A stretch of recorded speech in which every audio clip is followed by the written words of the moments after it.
L D എഫിനെ സംബന്ധിച്ച് അവരുടെ മുഖ്യമന്ത്രി സ്ഥാനാർത്ഥിയെ മാറ്റുക എന്നൊരു ഓപ്ഷൻ ഇപ്പോഴും നിലനിൽക്കുന്നുണ്ട് എന്നതാണ്. വയബിളായ ഒരു ഓപ്ഷനാണത്.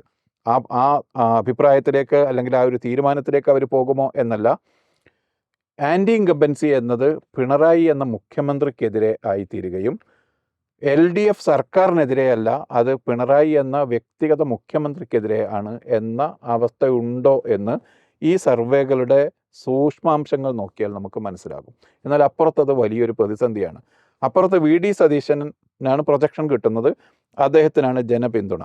പക്ഷേ മറ്റൊരു പേരവിടെ വന്നാൽ, ഇപ്പോൾ ഉദാഹരണത്തിന് കെ സി വേണുഗോപാലിൻ്റെ പേരവിടെ വരുന്നു എന്ന് വിചാരിക്കുക.